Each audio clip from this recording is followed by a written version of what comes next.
El Sinta News in Row.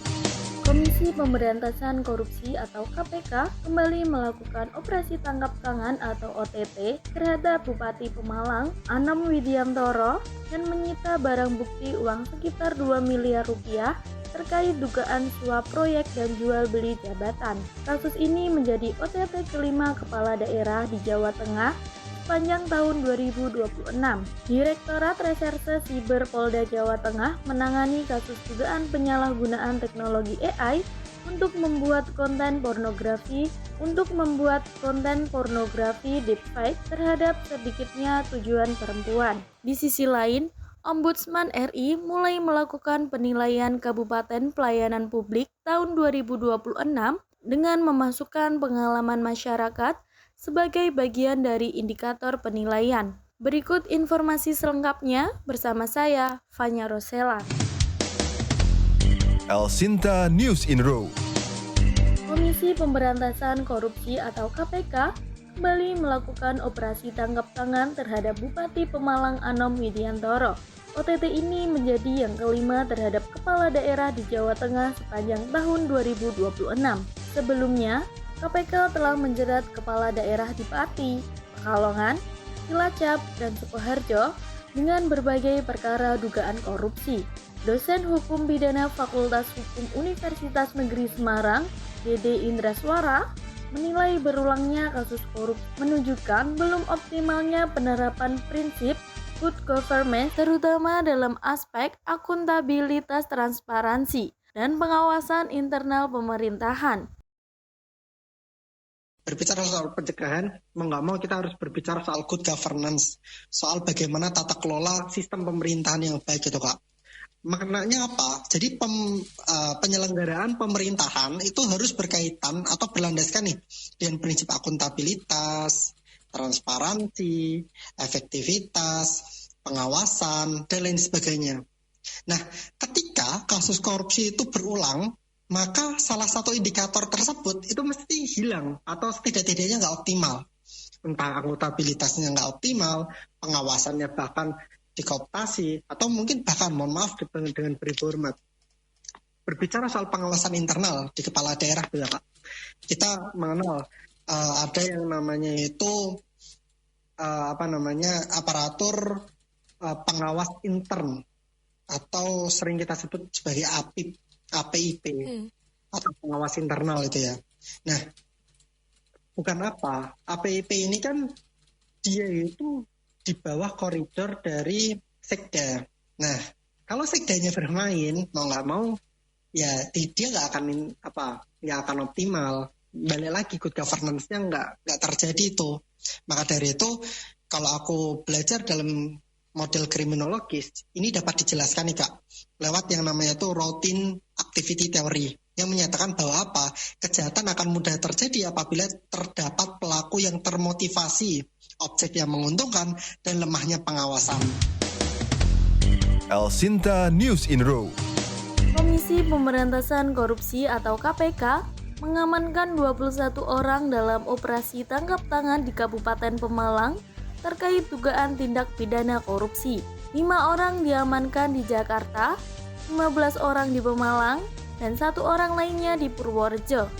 Tim KPK juga menyita barang bukti uang tunai lebih dari 2 miliar rupiah yang diduga berkaitan dengan penerimaan proyek pemerintah daerah serta dugaan jual beli jabatan. KPK masih mendalami konstruksi hukum perkara tersebut untuk menentukan unsur pidana yang disangkakan. Laporannya bersama Supriyarto Rudatin.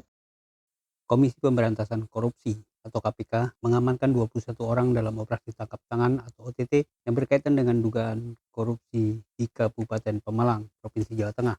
Juru bicara KPK Budi Prasetyo mengatakan kegiatan tersebut diawali dengan penyelidikan tertutup yang dilakukan oleh Satgas KPK. Dari 21 yang diamankan, 5 orang ditangkap di Jakarta, 15 orang di Pemalang, dan 1 orang lainnya diamankan di Purworejo. KPK selanjutnya membawa 12 orang untuk menjalani pemeriksaan lebih lanjut di Gedung Merah Putih KPK, Jakarta. Budi mengatakan 5 orang yang diamankan di Jakarta telah menjalani pemeriksaan, sementara 6 orang dari Pemalang dan 1 orang dari Purworejo dijadwalkan tiba di gedung KPK untuk menjalani pemeriksaan lebih lanjut. Salah satu pihak yang diamankan di Jakarta adalah Bupati Pemalang Anom Widiantoro. Menurut Budi, Bupati masih menjalani pemeriksaan secara intensif. Selain mengamankan 21 orang, tim KPK juga menyita sejumlah barang bukti termasuk uang tunai lebih dari 2 miliar rupiah. KPK menduga kegiatan tangkap tangan tersebut berkaitan dengan penerimaan yang dilakukan oleh Bupati Pemalang. Penerimaan diduga berkaitan dengan sejumlah proyek di lingkungan pemerintah Kabupaten Pemalang. Benar bahwa KPK melakukan kegiatan penyelidikan tertutup yang kemudian terjadi peristiwa tertangkap tangan terhadap para terduga pelaku tindak pidana korupsi di wilayah Kabupaten Pemalang. Di mana dalam rangkaian peristiwa tertangkap tangan tersebut, tim mengamankan sejumlah 21 orang, 5 orang diamankan di Jakarta, 15 orang diamankan di Pemalang, dan 1 orang diamankan di Purworejo. Adapun dari 21 orang tersebut, nantinya 12 orang akan dilakukan pemeriksaan lebih lanjut di gedung KPK Merah Putih. Dari 12 orang tersebut, 5 diantaranya yang diamankan di Jakarta saat ini sudah dilakukan pemeriksaan di Gedung Merah Putih KPK. Untuk 7 orang lainnya, 6 dari Pemalang dan 1 dari Purworejo, kemungkinan siang ini sampai dengan sore akan tiba di Gedung Merah Putih KPK untuk dilakukan pemeriksaan lebih lanjut. Selain mengamankan 21 orang, tim juga mengamankan barang bukti, diantaranya uang tunai sejumlah lebih dari 2 miliar rupiah. Dan tentunya barang bukti lainnya juga diamankan dalam rangkaian peristiwa tertangkap tangan ini. Budi mengatakan KPK masih mendalami konstruksi hukum perkara tersebut. KPK akan menentukan apakah dugaan penerimaan ini termasuk dalam konstruksi pidana penyuapan atau pemerasan. Selain dugaan penerimaan terkait proyek, KPK juga menemukan adanya indikasi penerimaan berkaitan dengan jual beli jabatan. Budi menjelaskan dugaan jual beli jabatan di pemerintah Kabupaten Pemalang merupakan salah satu temuan dalam penyelidikan tertutup yang dilakukan KPK. Namun setelah dilakukan pendalaman di lapangan, KPK menemukan dugaan penerimaan oleh Bupati tidak hanya berkaitan dengan jabatan tapi juga proyek-proyek di wilayah Kabupaten Pemalang. Demikian dari Jakarta, Supriyato Rudatin melaporkan. El Sinta News in Row. Direktorat Reserse Siber Polda Jawa Tengah menangani kasus dugaan penyalahgunaan teknologi Artificial Intelligence atau AI yang memanipulasi wajah seseorang mahasiswi menjadi foto dan video bermuatan pornografi atau deepfake. Sedikitnya 7 perempuan diduga menjadi korban dalam kasus dengan pola serupa. Kuasa hukum korban Zainal Abidin Petir, penyidik telah menerapkan undang-undang pornografi dan pasal terkait rekayasa teknologi informasi dengan ancaman pidana lebih dari 5 tahun. Polisi kini masih mendalami identitas pelaku melalui akun Telegram dan nomor telepon yang diduga digunakan dalam aksi tersebut. Jadi pasal pornografi, kemudian di sini ada pasal yang ancaman pidananya di atas 5 tahun. Jadi sudah Polda Jawa Tengah melalui cyber itu kemarin sudah memasang pasal pornografi dan pasal yang melakukan rekayasa itu. Rekayasa dengan IT ini pasalnya lebih menjeratnya lebih dalam gitu loh. Sangat cukup tinggi itu. Ancaman pidananya lebih dari 5 tahun masalah. Ini belum tahu. Tapi yang jelas Telegramnya itu kan induknya dari Telegram. Dan Telegramnya tersambung dengan nomor yang sudah diketahui. Dan nomor itu siapa yang memakai terdahulu lebih dari 3-4 tahun yang lalu sudah kelihatan orang. Ya tinggal polisi saja harus benar-benar maksimal dalam pendalaman kasus ini. El Sinta News in Row. Ombudsman RI mulai melaksanakan penilaian kepatuhan pelayanan publik tahun 2026 dengan pendekatan baru yang memasukkan pengalaman dan kepercayaan masyarakat sebagai pengguna layanan sebagai bagian dari indikator penilaian. Penilaian difokuskan pada sektor pendidikan, kesehatan, dan infrastruktur sebagai layanan dasar.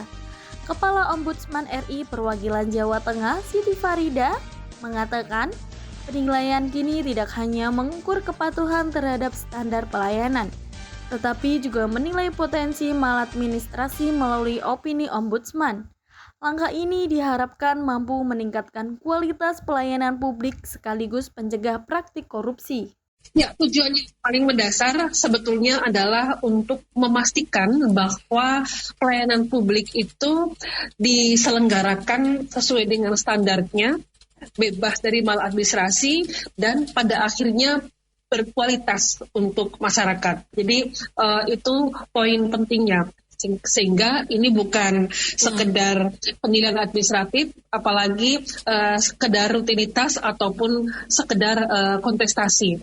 Nah, dari tahun ke tahun kami memang melakukan penilaian, tapi per tahun 2025 kami melakukan perubahan, yaitu pada intinya kalau sebelumnya adalah lebih kepada kepatuhan unit pelayanan kepada pemenuhan standar, maka mulai tahun 2025 kami juga fokus kepada penilaian maladministrasi. Artinya, apakah masih terdapat maladministrasi dalam penyelenggaraan pelayanan publik. Nah, penilaian ini kemudian kami bahasakan dalam nomenklatur opini ombudsman. Jadi kalau selama ini kita lebih banyak hanya mendengar opini BPK, maka kami sekarang sedang terus menggaungkan tentang opini ombudsman, yaitu penilaian maladministrasi penyelenggaraan pelayanan publik.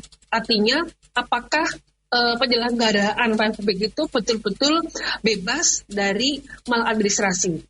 Dan bentuknya adalah tadi memotret opini. Demikian Eni Raw, saya Fanya Rosella pamit undur diri dan sampai jumpa.